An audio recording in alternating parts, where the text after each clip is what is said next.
Jake Morrison pressed his face against the cold metal of the observation deck as another explosion rocked Citadel 7. The orbital defense platform shuddered under the alien attack, sparks flying from damaged control panels. Through the reinforced window, he watched Earth burn below. Orange flames spread across the continents like a disease, consuming everything humanity had built over thousands of years. "Captain Morrison, we need you on the bridge." Amy Patterson's voice crackled through his communicator. The young lieutenant sounded tired but determined. She had been coordinating the evacuation ships for 18 hours straight without rest. Jake turned away from the terrible view and ran through the corridors. Emergency lights flashed red, casting strange shadows on the walls. The platform groaned as another wave of alien missiles struck the outer shields. He could feel the structure bending under the assault. The bridge was chaos when he arrived. Officers shouted orders while screens showed the battle raging in space around them.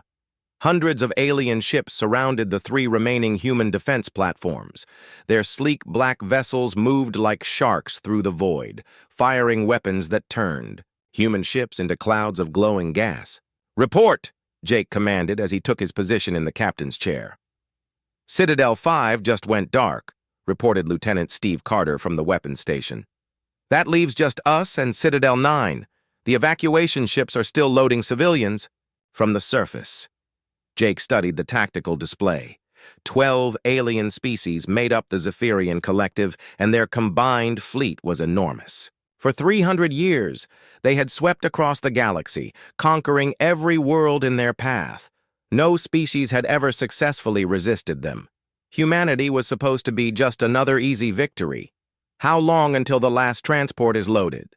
Jake asked. Amy checked her screen.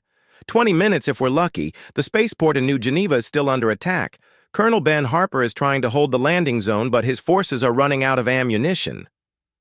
On the surface far below, Ben Harper crouched behind a concrete barrier as alien plasma bolts sizzled overhead. His Marines had been fighting for days, falling back step by step as the Zephyrian ground forces advanced. The aliens were methodical, crushing all resistance with overwhelming firepower.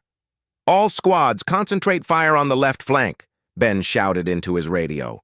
"We need to buy the civilians more time." His soldiers were brave, but they were fighting an impossible battle. For every alien they killed, 10 more took its place.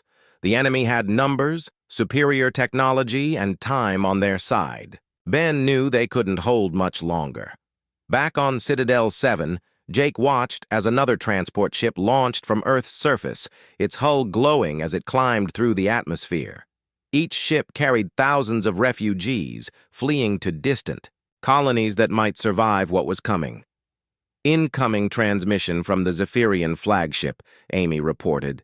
"They're demanding our surrender." Jake almost laughed. The aliens had done this hundreds of times before. They would demand surrender, promise mercy, then destroy everything anyway. It was their pattern across the galaxy.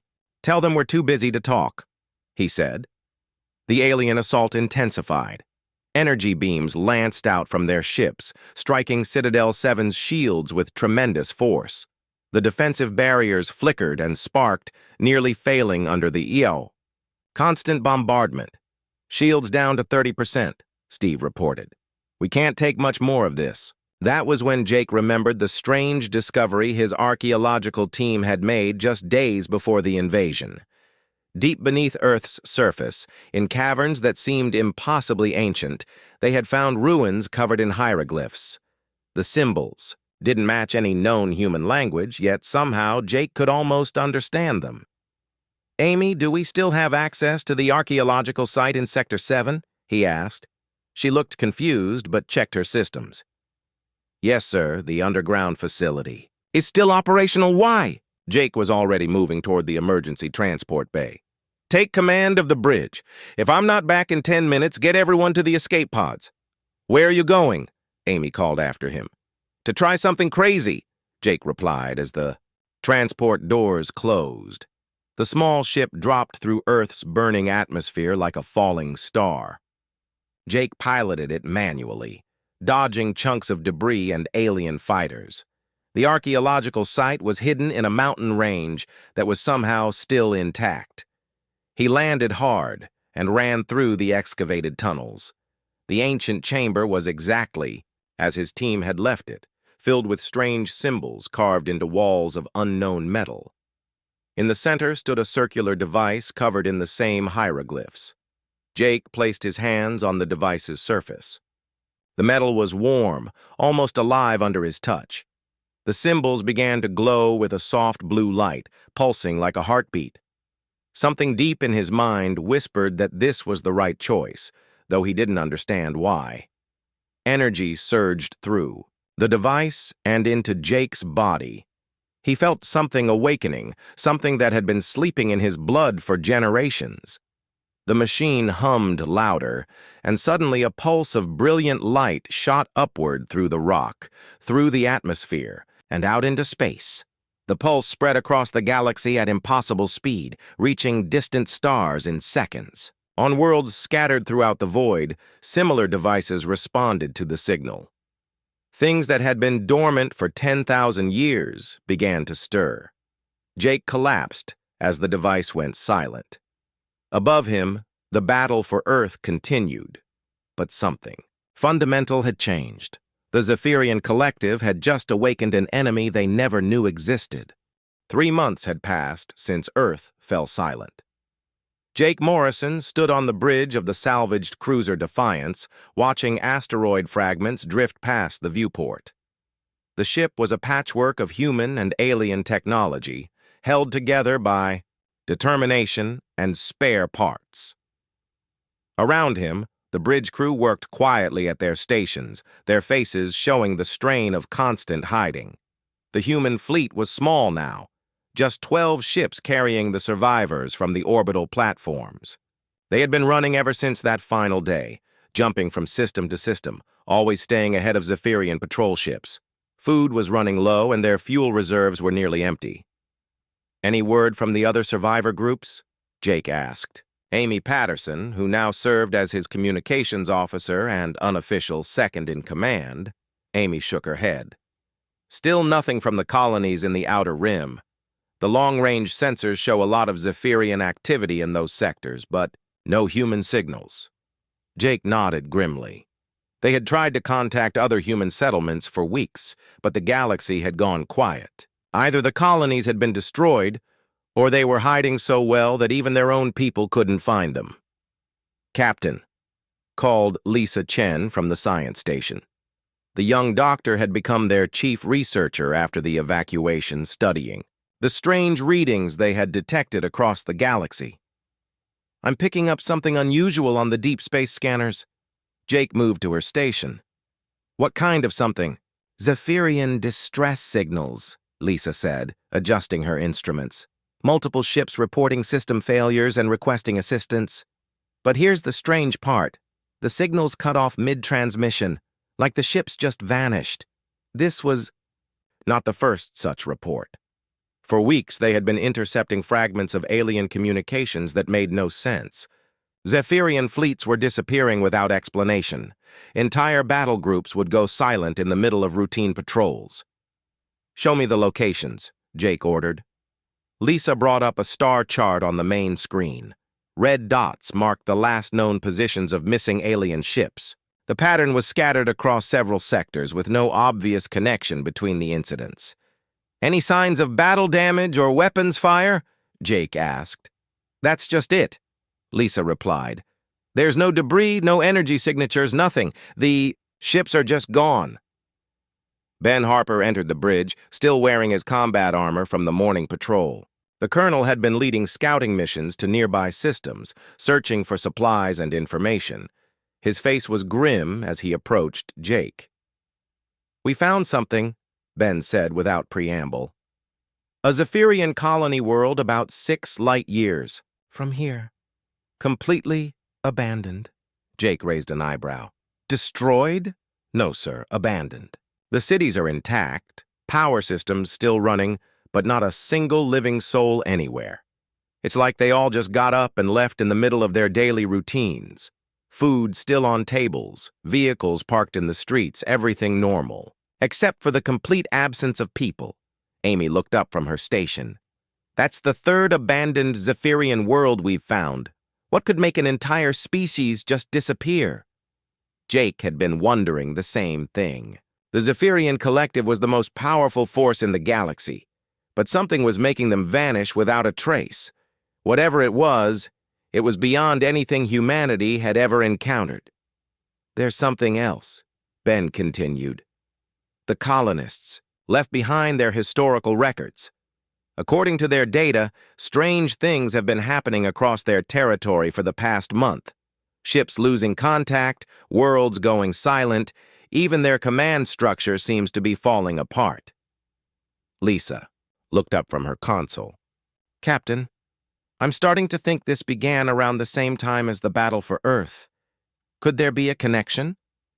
Jake thought about the ancient device he had activated in those final moments, the pulse of energy that had shot out into space, reaching distant stars with impossible speed.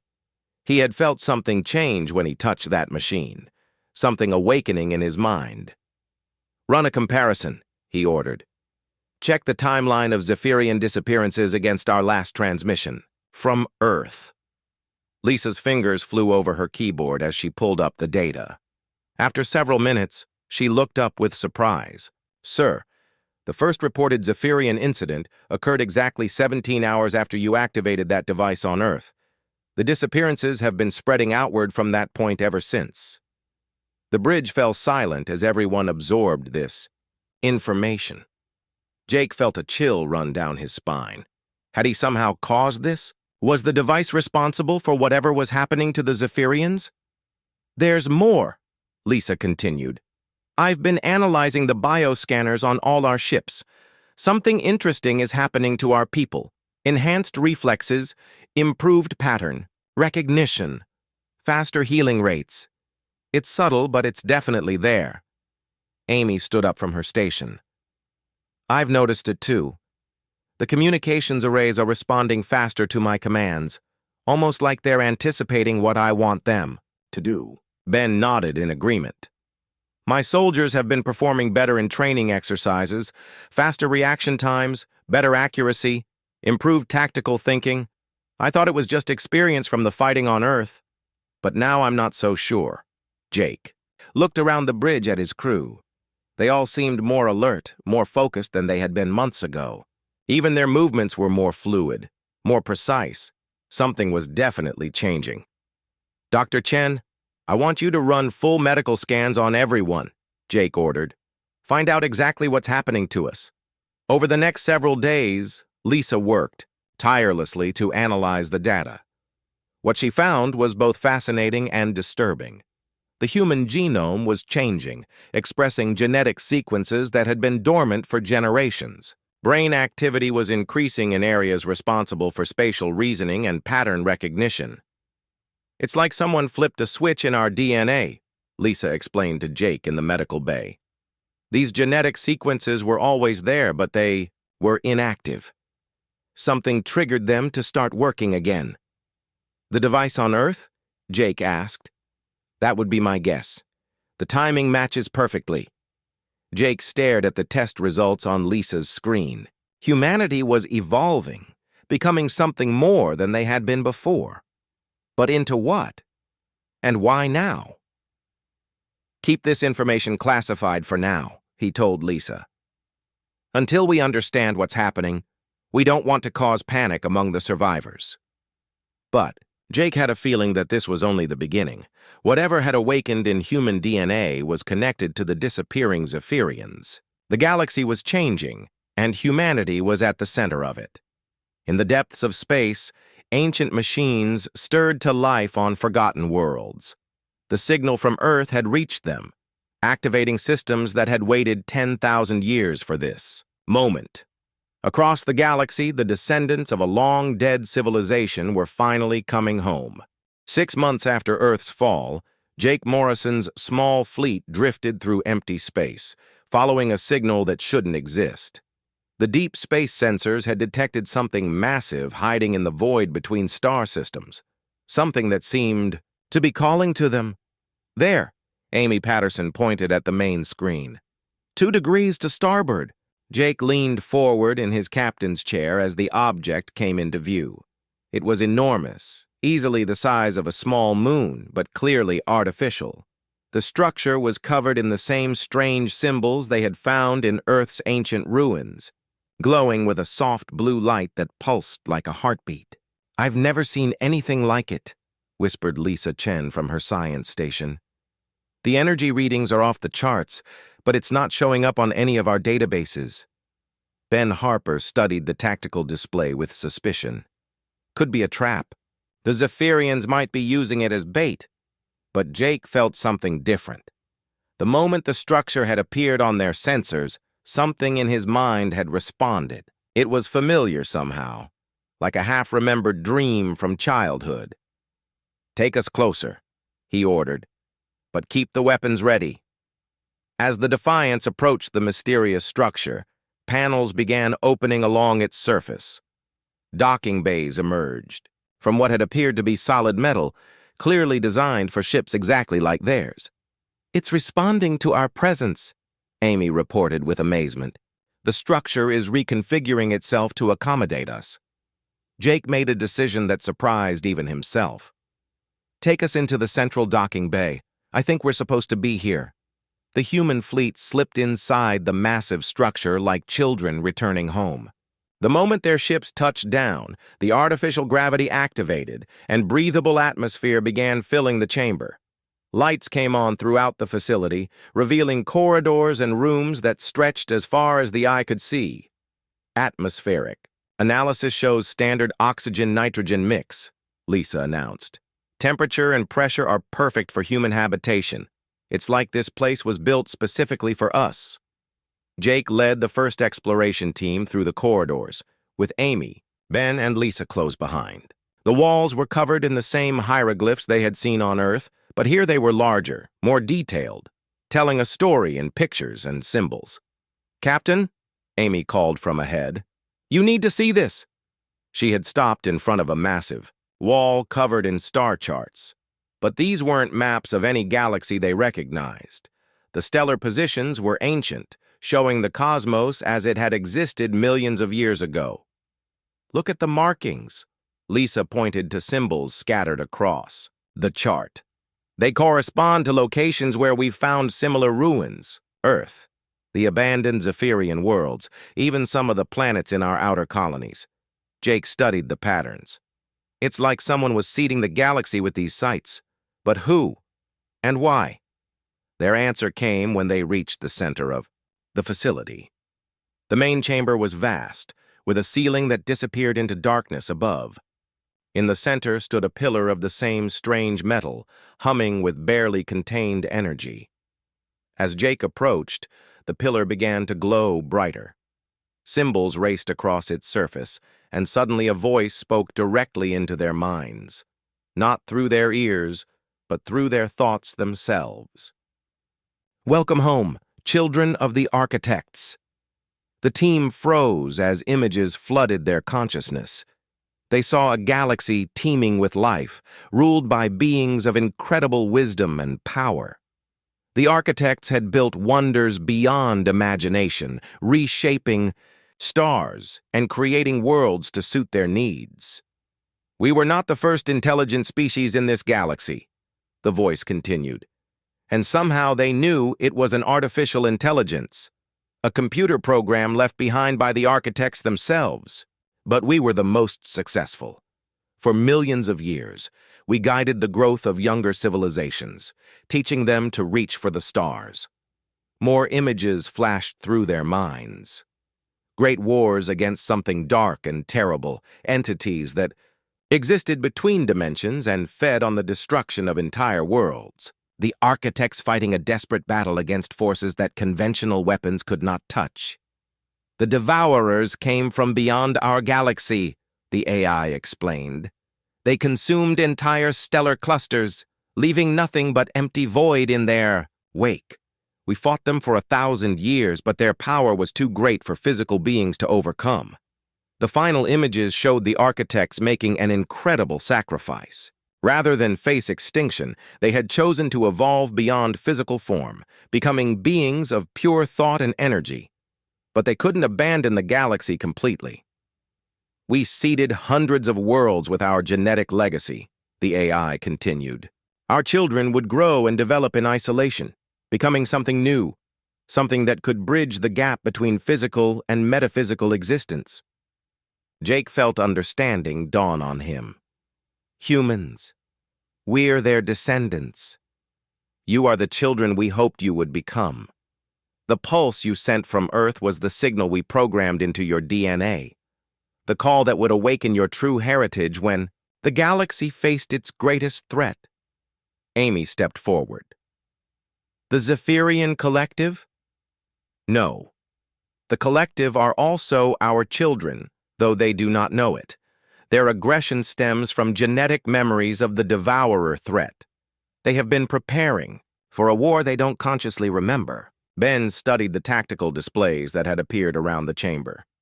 "You're saying the Zephyrians have been getting ready to fight these Devourers?" "Unconsciously, yes. But conventional weapons cannot harm beings that exist partially outside normal space and time. Only technology that transcends physical law can touch them." Lisa examined the scientific readouts that filled her vision. "Architect technology, that's what you're offering us. It is what you were born to inherit. Your genetic awakening has prepared your minds to interface with our quantum systems. You can operate technology that bends the laws of physics because you carry our memories in your blood." Jake felt something click into place in his mind. The enhanced reflexes, the improved pattern recognition, the intuitive understanding of complex systems. It was all part of their architect heritage activating. "The Devourers are returning," the AI warned. "Our scouts in higher dimensions report massive movement at the galaxy's edge. They have consumed 3 neighboring galactic clusters and now turn their attention here." Sandra Wells, Jake's pilot, had been quiet during the entire encounter. Now she stepped toward one of the smaller pillars that had risen from the floor. "These are ship interfaces, aren't they?" "Indeed. Touch the control surface, and the vessel will respond to your thoughts and intentions." Sandra placed her hand on the pillar, and immediately her eyes widened. Through the walls of the facility, they could see one of the docked architect ships coming to life. Its hull rippled and flowed like liquid metal, reshaping itself according to Sandra's subconscious desires. "I can feel it," she whispered. "It's not just a machine. It's alive in a way. It wants to work with me." Jake looked around at his team. They were no longer just human refugees fleeing the destruction of their homeworld. They were the inheritors of the most advanced civilization the galaxy had ever known. "How many more facilities like this exist?" he asked the AI. 17 major. Installations remain active with hundreds of smaller caches scattered throughout the galaxy. Your awakening has triggered their activation protocols. Other human populations are discovering their heritage even as we speak." The weight of responsibility settled on Jake's shoulders. Humanity wasn't just fighting for survival anymore. They were the galaxy's last hope against a threat that had already destroyed countless civilizations. "Then we'd better get started," he said, reaching out to touch the nearest control pillar. Energy flowed through him as ancient knowledge flooded his mind. For the first time since Earth's fall, Jake Morrison smiled. 1 year after Earth's fall, Admiral Jake Morrison stood on the bridge of the quantum cruiser Ascendant, watching 7 human fleets converge on the ancient architect's stronghold. His small group of refugees had grown into something magnificent and terrible.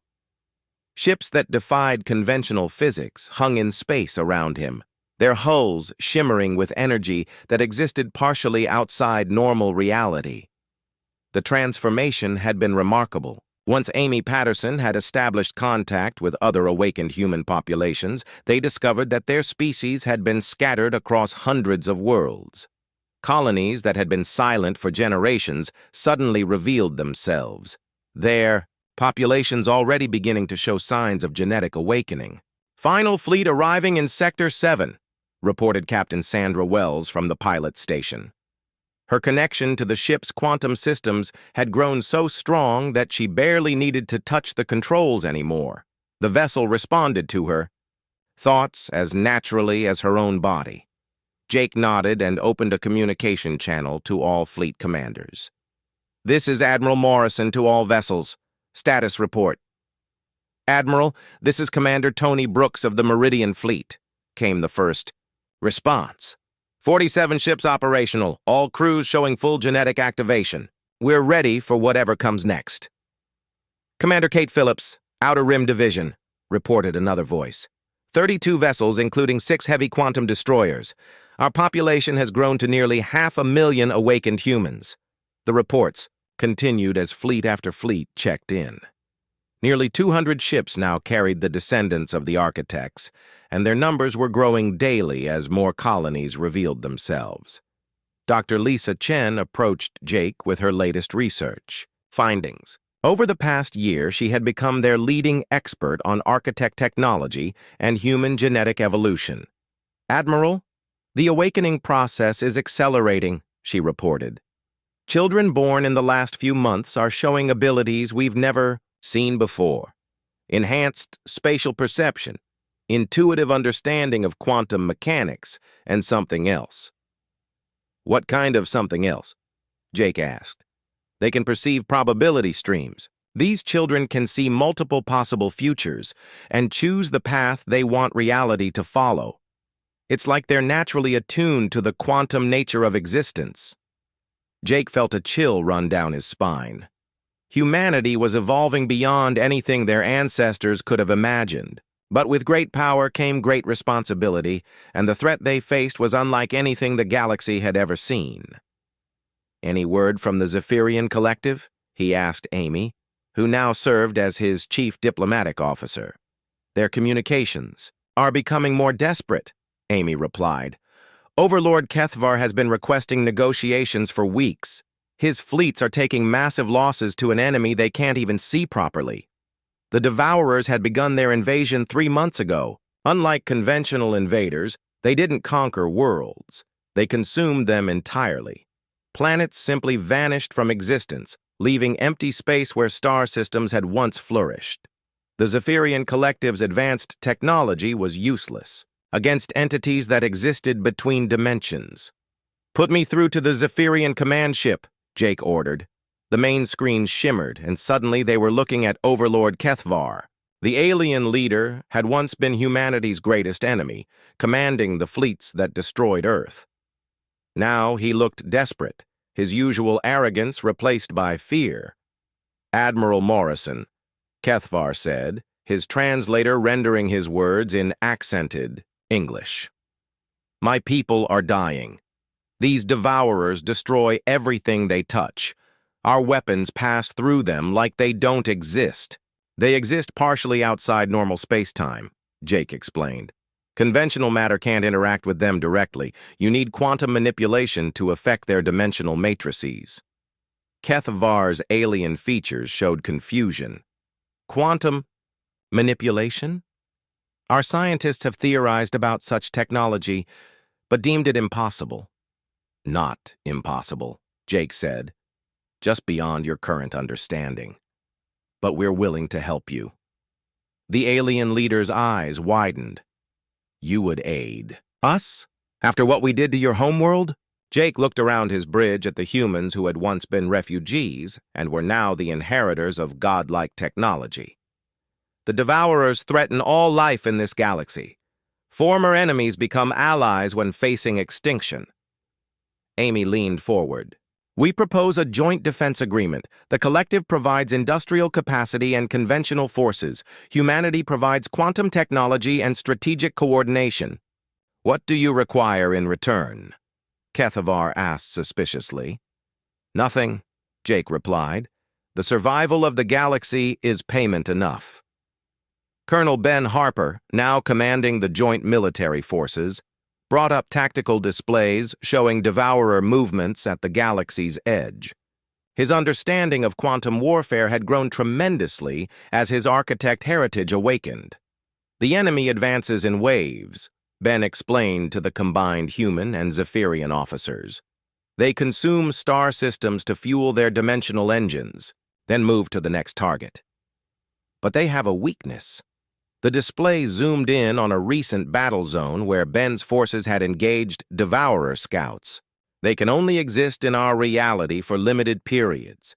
If we can disrupt their dimensional anchors, they get pulled back to their home realm. Sandra Wells piloted her quantum fighter through the holographic display, demonstrating the attack pattern.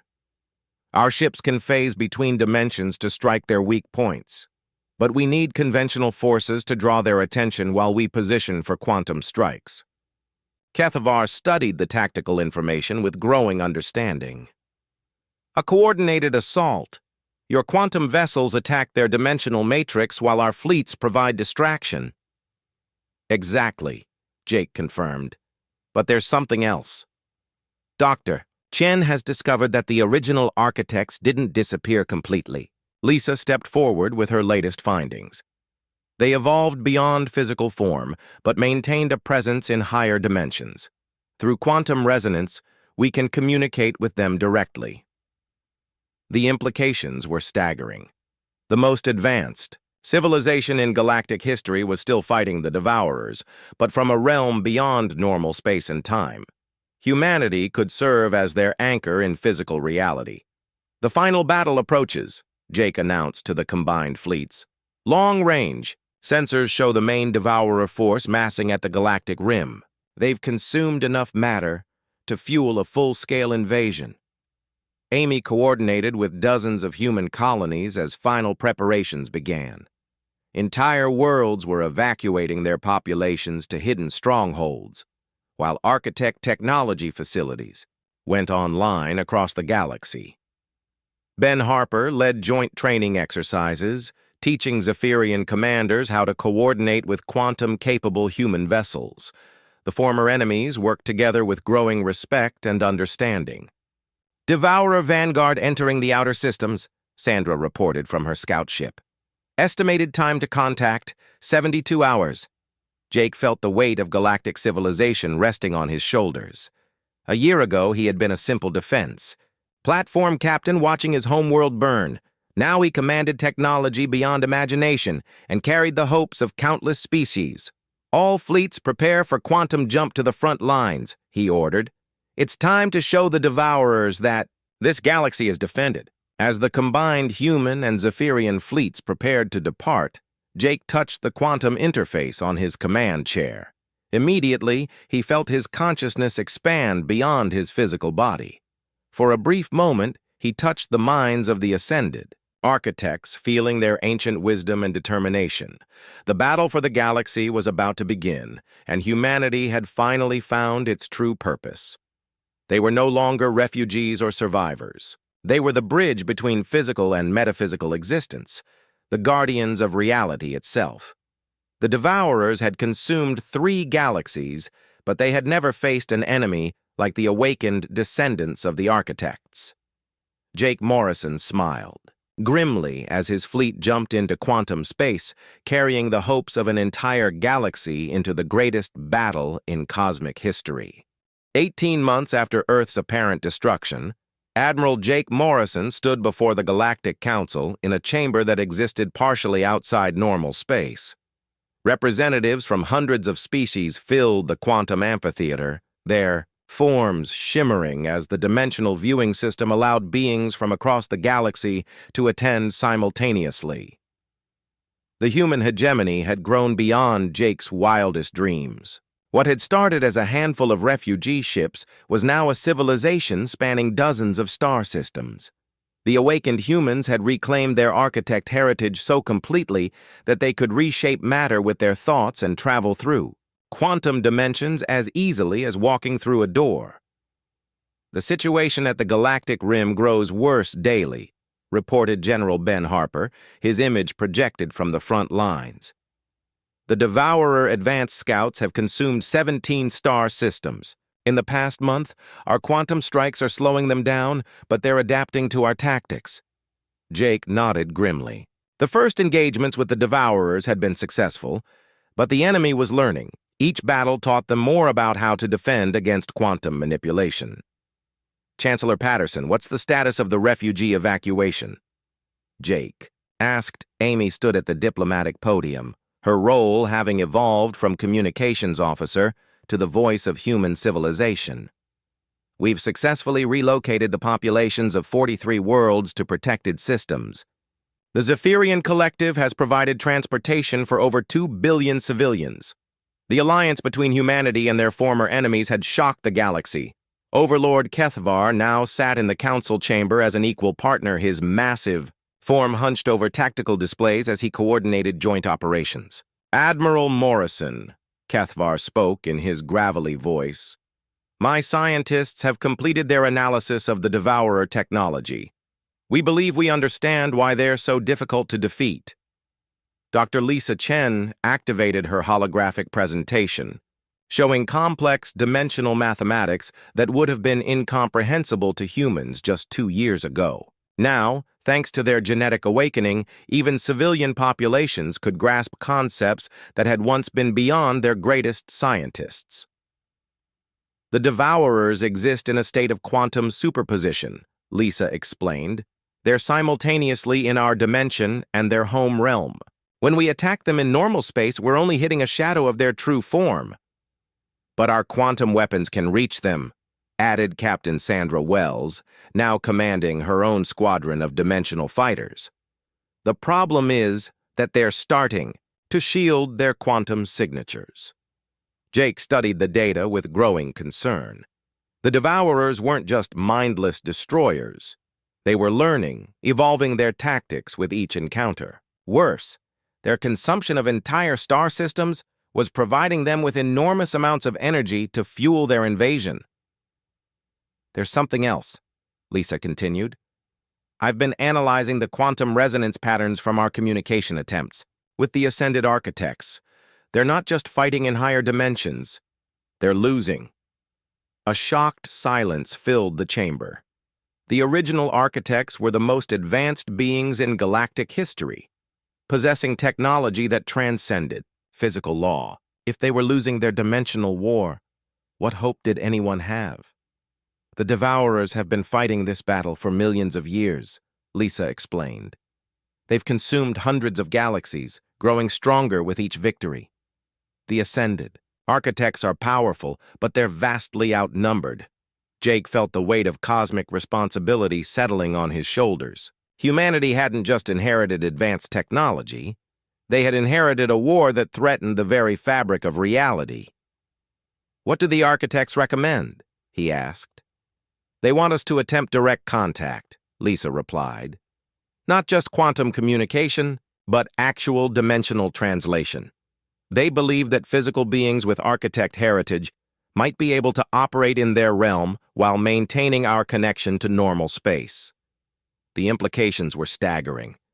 Jake would have to literally transcend physical existence while somehow remaining anchored to reality. One mistake could scatter his consciousness across multiple dimensions, leaving his body an empty shell. I'll do it, Jake said without hesitation. Admiral, that's incredibly dangerous, Amy protested. We don't even know if it's possible to survive dimensional translation. Someone has to try, Jake replied. If the Ascended Architects are losing their war, we need to find a way to tip the balance. Kethvar stood up, his massive frame towering over the human representatives. The collective will maintain the defense perimeter while you attempt this translation. My fleets will buy you whatever time you need. Over the next week, Jake underwent intensive preparation in the quantum laboratories. Lisa and her team worked around the clock to modify an architect translation chamber, adding safeguards that might allow a physical being to survive the dimensional shift. The key is maintaining quantum entanglement with your original form, Lisa explained as they ran final tests. Your consciousness will exist in multiple dimensions simultaneously, but your body remains as an anchor point. Sandra piloted the translation ship to a safe distance from the main fleet.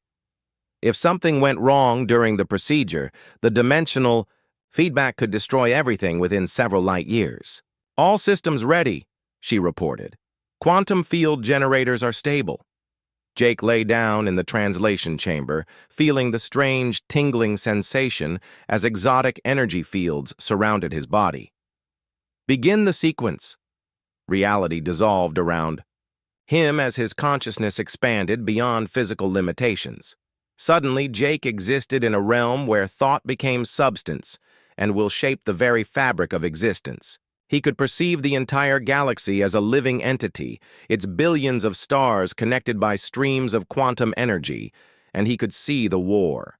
The ascended architects fought desperately against entities of pure destruction, beings that existed as wholes in reality itself. The battle raged across dimensions that human language had no words to describe, with weapons that rewrote the fundamental laws of physics. "You have come," said a voice that spoke directly to Jake's expanded consciousness.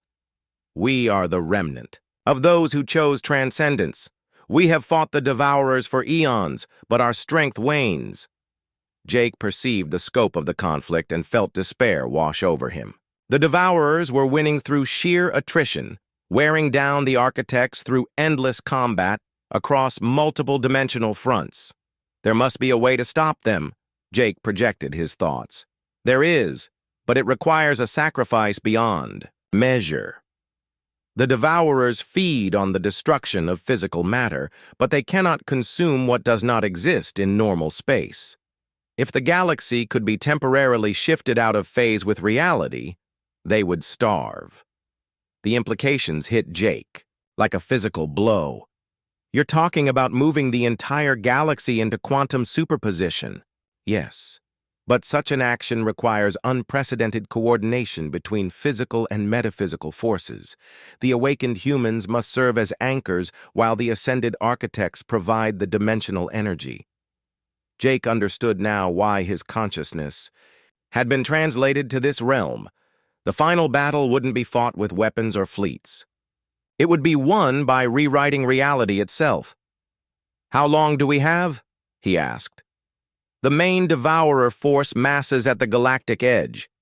When they begin their final advance, all physical matter in this galaxy will be consumed within solar cycles. You must gather every awakened human, every architect facility, and every quantum-capable vessel." Jake felt his consciousness beginning to fade as the translation reached its time limit. "We'll be ready." He opened his eyes in the chamber to find Amy, Ben, and Lisa watching him anxiously. "How long was I gone?" he asked. 14 hours, Amy replied. "We were starting to worry."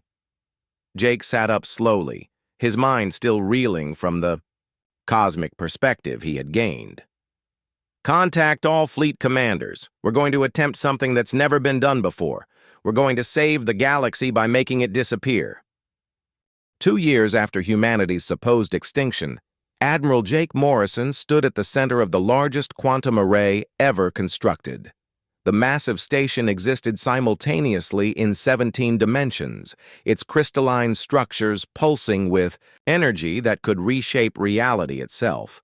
Around him, representatives of every awakened human colony worked at control stations that responded to thought rather than touch. The final devourer assault had begun 3 days ago. Long-range sensors showed a force so vast it defied comprehension, millions of entities streaming across the galactic rim like a plague of living darkness. Each devourer consumed matter at the subatomic level, converting entire star systems into pure energy to fuel their advance. "Status report," Jake commanded, his voice carrying across multiple dimensional frequencies. "All human populations have reached quantum synchronization," reported Amy Patterson from the Diplomatic Command Center. Her role had evolved beyond anything imaginable. She now coordinated the thoughts and actions of nearly 10 billion awakened humans across hundreds of worlds. "Zephyrian fleets are in position along the perimeter," added General Ben Harper through quantum communication. He commanded the largest military force in galactic history, but conventional weapons were useless against this enemy. His role was to buy time for the impossible gambit they were about to attempt. Dr. Lisa Chen materialized beside Jake, her physical form shimmering as she existed partially in quantum superposition. Her research had unlocked the final secrets of architect technology, allowing physical beings to interface directly with the fundamental forces of reality. "The dimensional calculations are complete," she announced. "We can phase shift the entire galaxy out of normal space-time, but only for a limited period. The energy requirements are beyond anything we've ever attempted." Captain Sandra Wells flickered into existence at her control station, having quantum jumped directly from her flagship at the Galactic Rim. "The Devourer Vanguard has reached the outer colonies. We've got maybe 6 hours before they achieve critical mass." Jake nodded grimly. "Once the Devourers consumed enough matter, they would become self-sustaining. No force in the universe could stop them after that point." "Begin the synchronization sequence," he ordered. Across the galaxy, awakened humans took their positions at architect facilities. Children born after the genetic awakening served as living conduits, their enhanced abilities allowing them to channel quantum energy directly through their consciousness.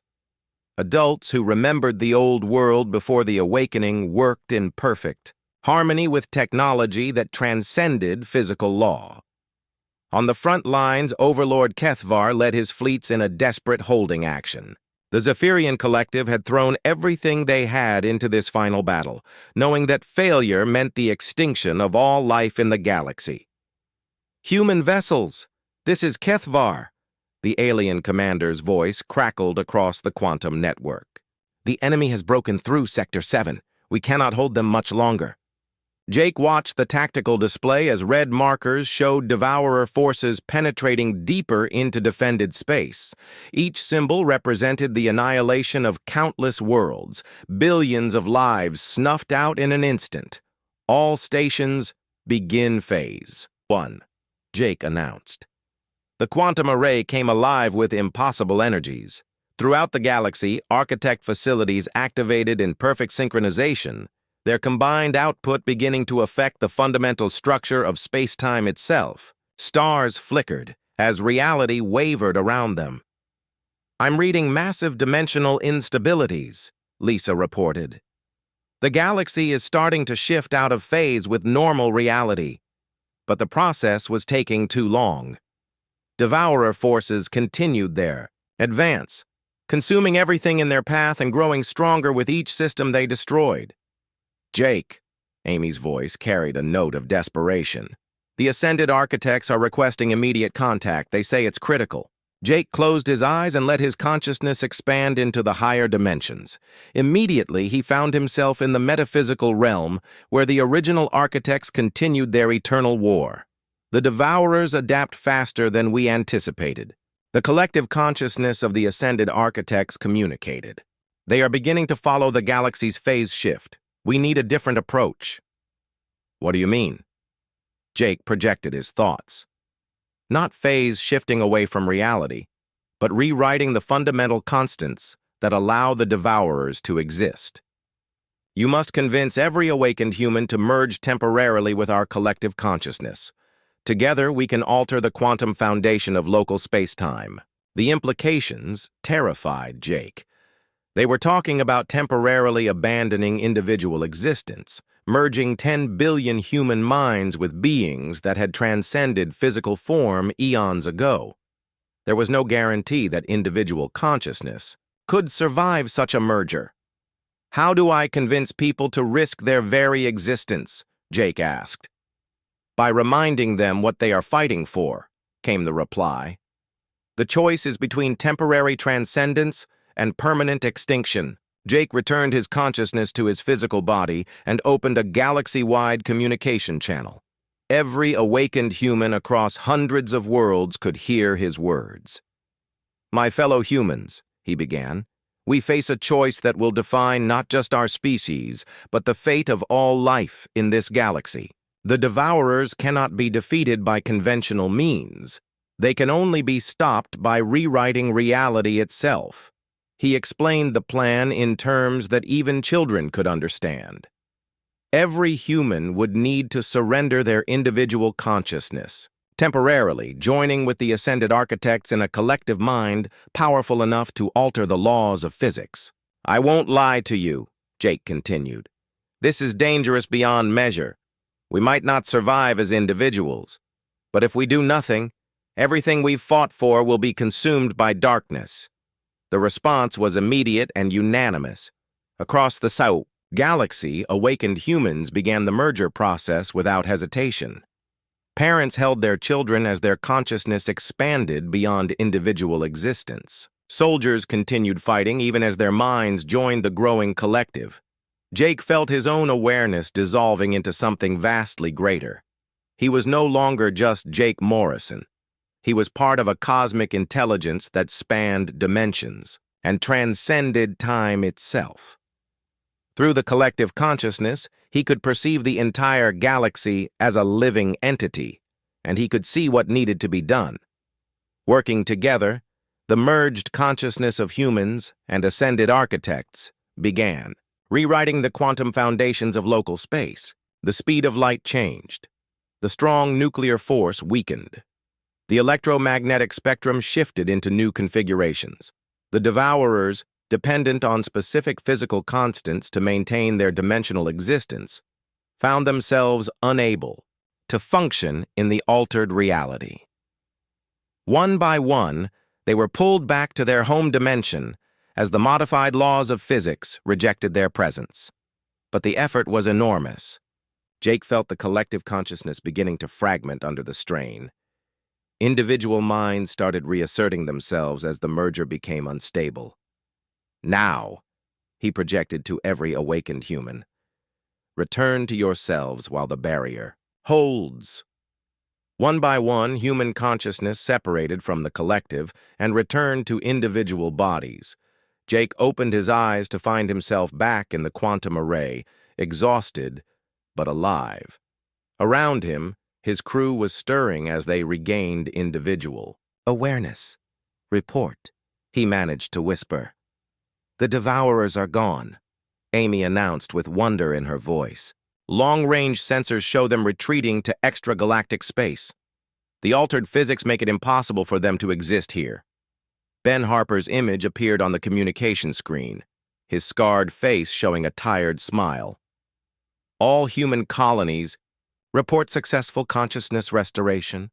The Zephyrian fleets are also intact." Lisa Chen studied her instruments with fascination. "The physical constants are slowly returning to normal, but the galaxy will be protected for at least several millennia. The Devourers won't be able to return until reality fully stabilizes." Jake looked around at his exhausted but triumphant crew. Humanity had not only survived their apparent extinction, but had evolved into something capable of rewriting reality itself. The refugees who had fled Earth's destruction had become the saviors of galactic civilization. "What now?" Sandra asked, as she piloted her fighter back from the front lines. Jake smiled as he felt the first stirrings of new possibilities. Earth was already beginning to regenerate under architect technology, its scars healing as quantum manipulation reversed the damage. But humanity no longer needed a single home world. "Now we rebuild," he said. "Not just human civilization, but something greater. A galactic community where former enemies work together, where the descendants of the architects serve as guardians of reality itself." Amy established contact with the Galactic Council, now expanded to include hundreds of species grateful for their survival. Kethvar's image appeared on screen, the former enemy now speaking as a trusted ally. "Admiral Morrison," the Zephyrian leader said, "the collective wishes to formally propose a permanent alliance. Your people have proven that evolution beyond apparent limitations is possible." Jake nodded, feeling the weight of cosmic responsibility settling comfortably on his shoulders. The last stand on Earth had indeed been only the beginning.